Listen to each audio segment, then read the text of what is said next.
Kiev, capital of the Ukraine. As with Rome, it's built on 7 hills dominated by many churches and monasteries.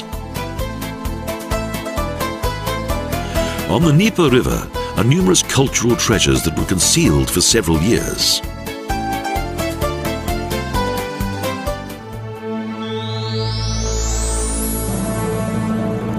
The upper town is entered via the Golden Gate. The Zoloty Vorota was the biggest and strongest of the 4 city gates.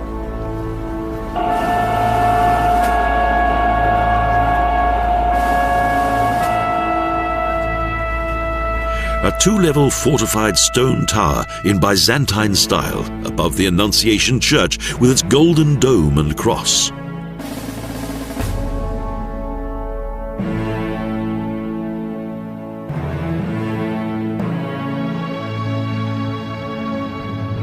In 1037, the main gate was recorded for the first time. It was so impressively built that later the Mongolian Tatars did not dare to venture here.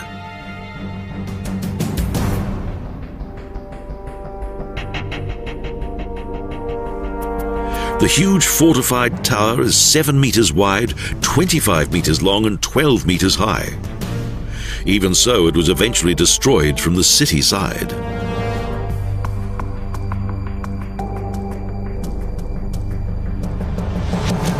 Only on the 1500-year anniversary of the city's foundation was the gate rebuilt almost exactly as the original. And today it's a popular meeting place for both locals and tourists alike.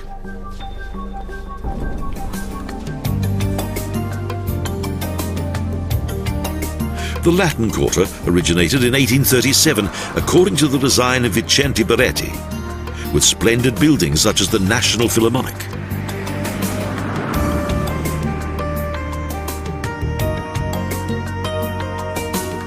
And the Baroque Opera and Ballet Theatre that is a more recent building because the original burned down soon after its construction.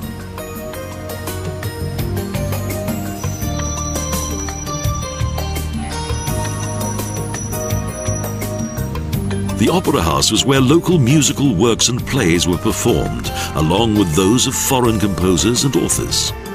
A temple of culture.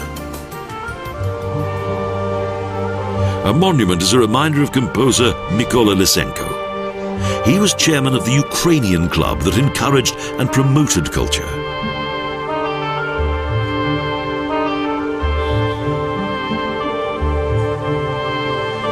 The National Bank was built in early Renaissance style, a fine monument that dates back to the beginning of the 20th century.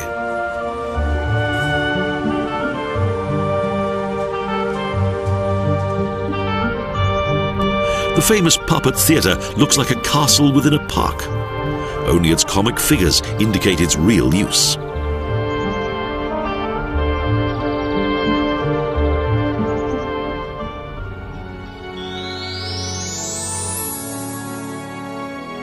A unique monument of architectural splendor and culture overlooks the upper town. Sofieskaya Sobor Cathedral, a Ukrainian house of God that was modeled on the Hagia Sophia in Istanbul.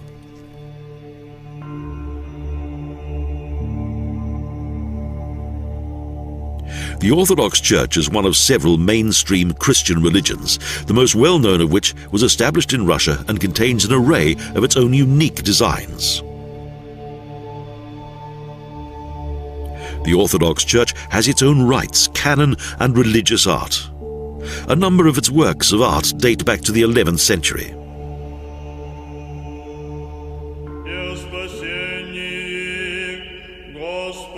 Walls, columns and domes, as well as arcade arches, are decorated with numerous images of martyrs and biblical events.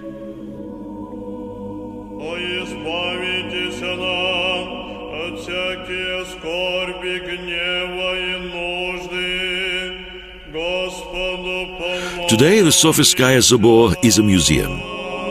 It was previously the center of the Ukrainian Orthodox Church, the main seat of the Metropolitan Bishop of Kiev.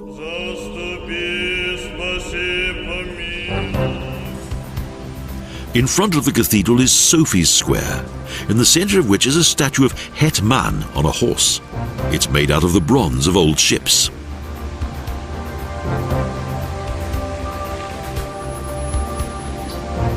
Hetman Bohdan Khmelnykaya was the hero of Kiev's struggle for freedom against the Poles.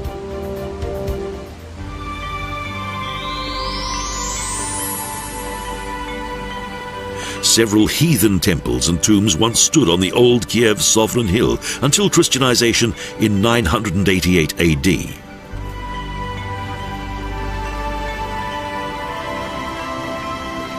The sons of Yaroslav the Wise Man erected a monastery and a church.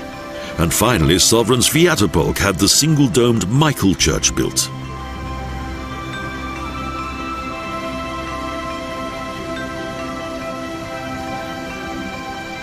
Archangel Michael had been the patron saint of the Byzantine realm for the poor as well as for the country's rulers.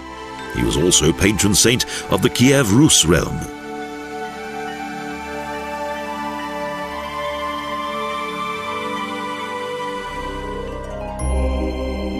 In 1240 the church was plundered by the Tatars and then for 350 years lay neglected.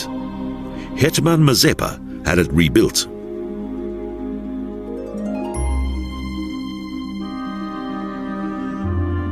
Its Ukrainian Baroque design was later augmented with classical buildings.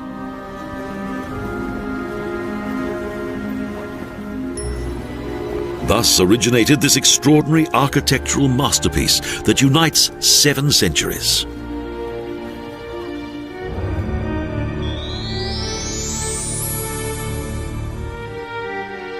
Sovereign Volodymyr was born the son of a female slave who was made pregnant by King Sviatoslav. In the subsequent fratricidal war, he was the victor. He united the East Slavic countries into the Kiev Rus realm, and as the Baptist, he was duly canonized.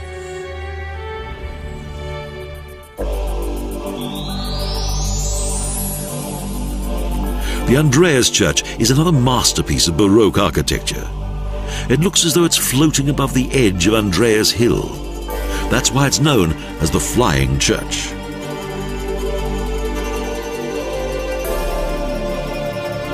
According to legend, the Apostle Andreas laid the first foundation stone.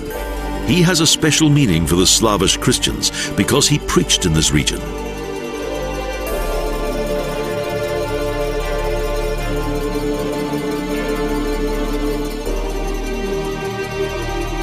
On his journey to Rome, he followed the Dnieper to the hills of Kiev, where he erected a cross.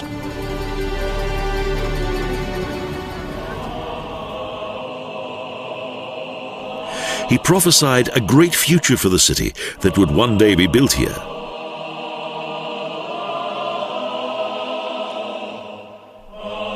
And he blessed the hills on which many beautiful churches would appear.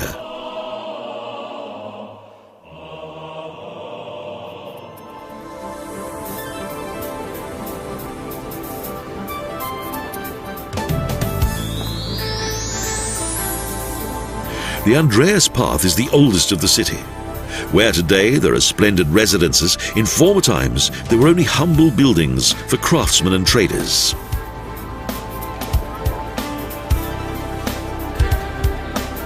The middle class built their modest wooden houses, and in the middle of the 19th century this area became a red light district. And later a meeting place for artists and intellectuals. The historic street leads from the upper town to the lower town, from Volodymyr down to Podil. The Montmartre of Kiev has retained its character, and the street art attracts many visitors.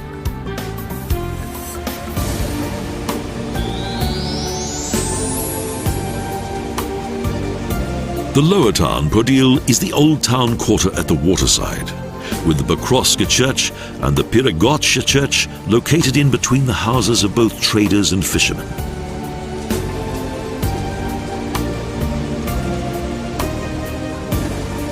The equestrian monument of Hetman Sahai Duchnia pays tribute to the great ruler of the Black Sea.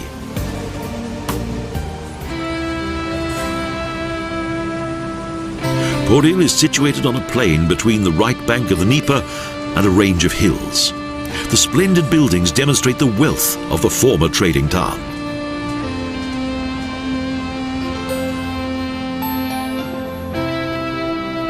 Its dramatic past is still indicated by the names of the streets.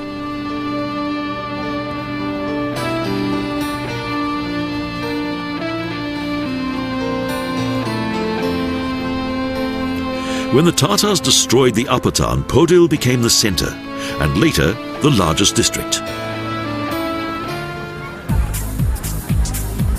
The funicular, a short funicular railway, conveniently connects the lower town with the banks of the Dnieper in a short 2-minute journey.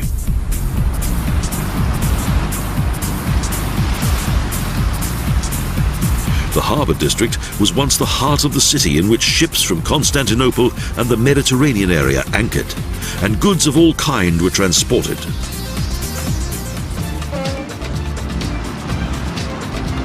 Here on the eastern bank are the landing stages of the day trip boats.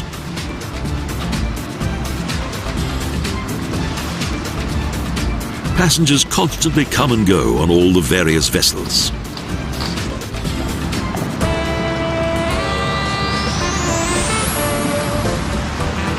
The river is affectionately known as Father Dnieper.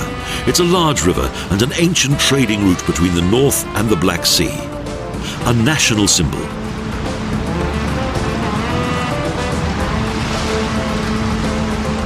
The river flows beneath 7 bridges that connect both sections of the city. The oldest and the biggest is the Patton Bridge.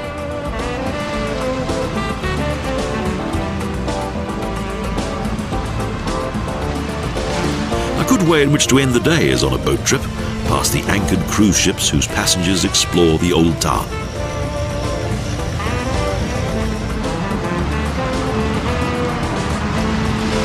The Dnieper has been used extensively since the 18th century.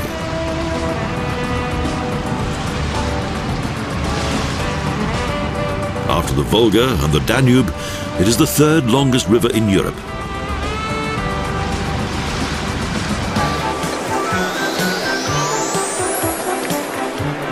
The Hydropark lies on 2 river islands on the Dnieper. It's the city's most popular leisure area. Its sandy beaches are ideal for bathing. The park is a lively place with numerous restaurants.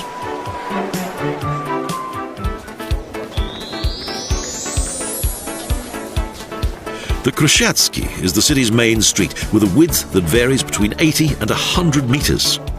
Here, Kiev turns into a modern metropolis.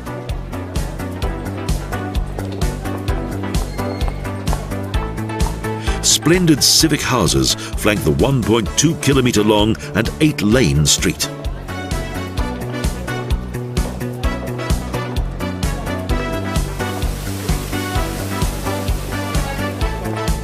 Here was the city's first central heating system, the first telephone connection, and the first metalled road. After the horse tram followed the first electric tram in Russia.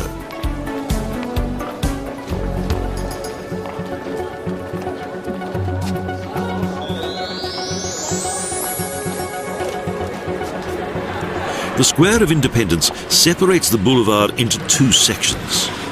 Here was once the Goat Lake that was created in 1840.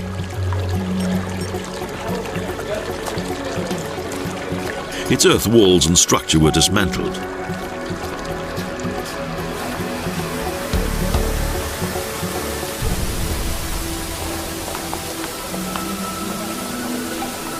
A monument of the city's founder is surrounded by a fountain. It features the princely brothers of Kiev, Czech, Chorev and their sister Libid. They are thought to have built a fortress on a hill above the Dnieper.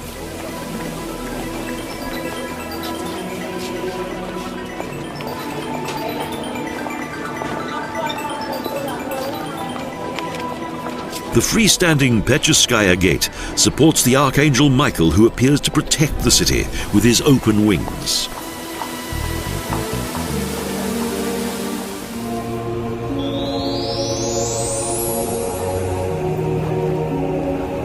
Volodymyr Cathedral was built in honor of Saint Volodymyr. However, its construction proved to be too expensive, as its design included 13 cupolas.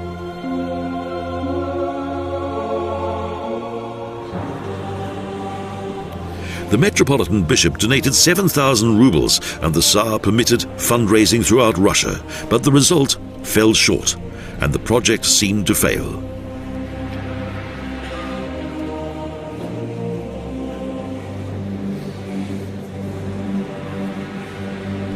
Later, when Alexander II visited Kiev for the inauguration of the railroad, he ordered construction to continue. 7 cupolas would be enough.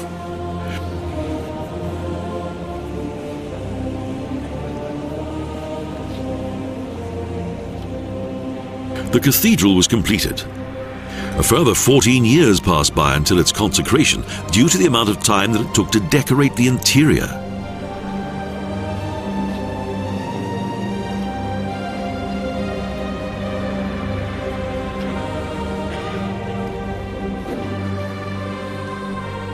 But the effort of both time and money was well worth it. Today, the cathedral is the main church of the Ukraine.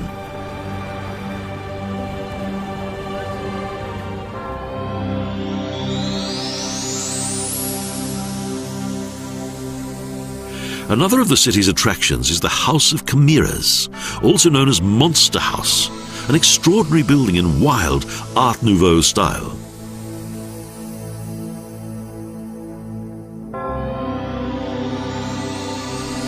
Fabulous animals and mystic beings decorate the facade, Corinth columns, capitals and roof ledge. Here, Western rationale meets with exotic fantasy.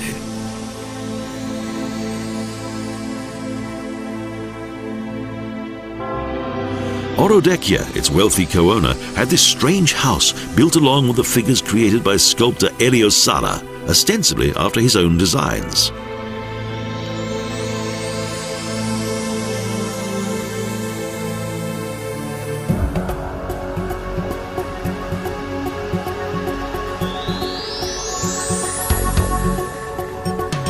A circular double-row colonnade is the entrance to the huge Dynamo Kiev stadium, named after the legendary footballer and trader Lobanovsky. Enthusiasm and loyalty to their club is vital for the local fans. The matches are always exciting events, full of temperament and emotion.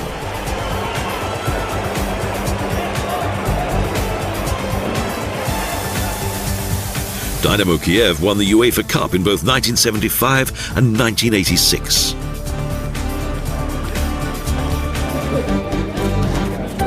The entrance to the zoo is indicated by sculptures of lions and apes. It was once the largest zoo of the former USSR. Around 3,000 animals live here, but the enclosures are old-fashioned and have seen better days.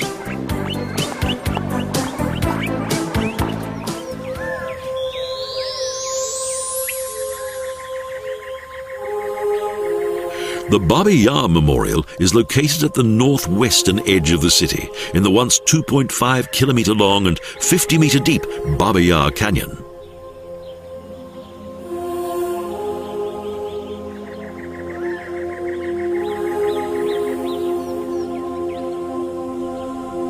Today, it's known as a place of gross inhumanity and is one of the biggest mass graves in history, a place of tragedy and contemplation.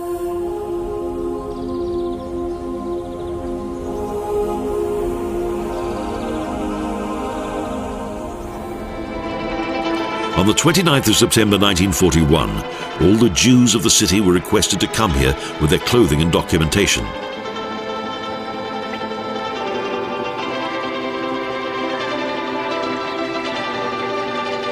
They were subsequently forced to undress here on the periphery of the city and were shot in cold blood.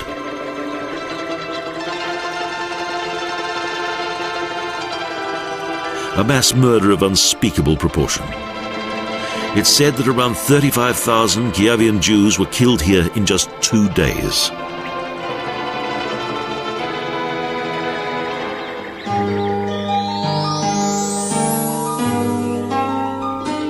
In 1969, the Pyrohovo Open Air Museum was founded close to the city.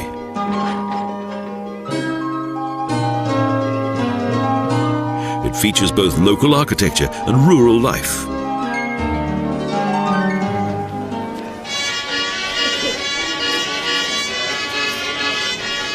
Festivals and folklore events frequently take place here.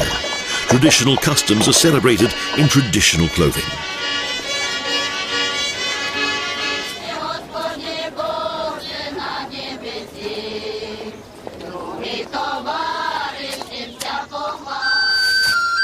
Farmers use scythes, and about 320 farmhouses of the 16th to the 20th century have been relocated here.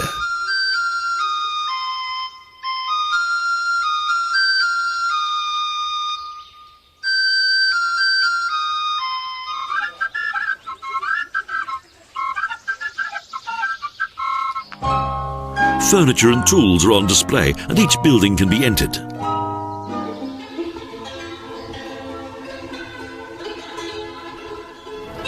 There are windmills too.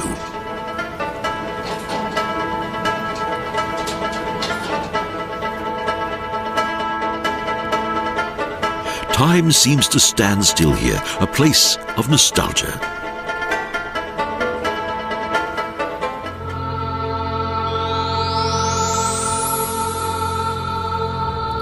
Close to the National Museum that features the battles of the fatherland, there's a gigantic statue of a woman, Mother Homeland, Rodina Mat.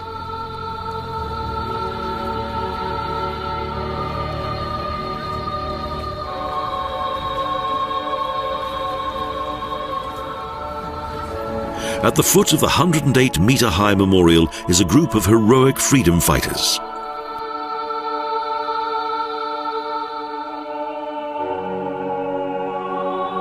They symbolize the victory of the Soviet realm over the fascist army in 1943.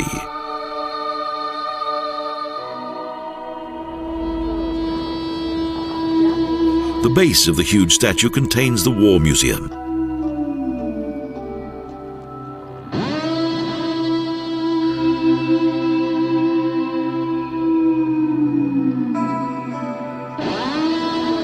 In 15 halls and on 3 floors, the history of the Second World War is comprehensively documented.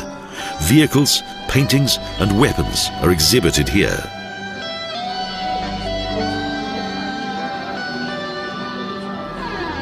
Especially touching is the Remembrance Hall, with photographs and sad news of the KIA, and various tributes to the heroes of the Soviet Union.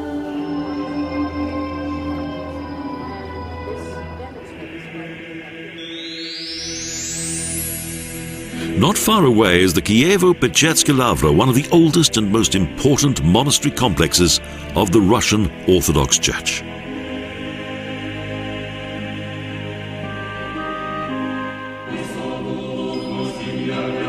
The history of the monastery began quite modestly.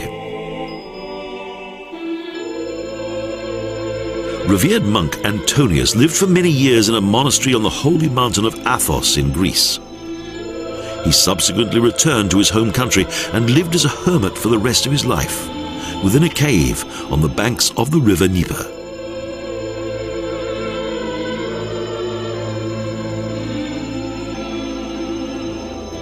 At that time, Grand Prince Vladimir made Christianity the state religion, and Kiev became the political and financial center of the East Slav countries.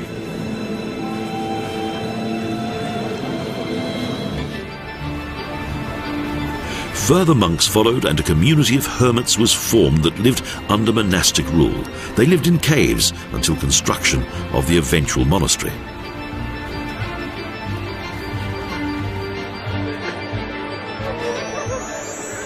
A visit to the caves is a must.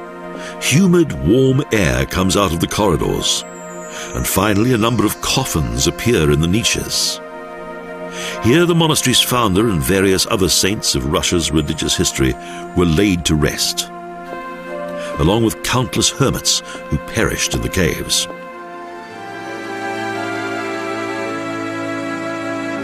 Following independence, Kiev has been transformed. The Soviet city has turned into an East European metropolis. but its culture, history and ambience of bygone days has managed to survive right up to the present day.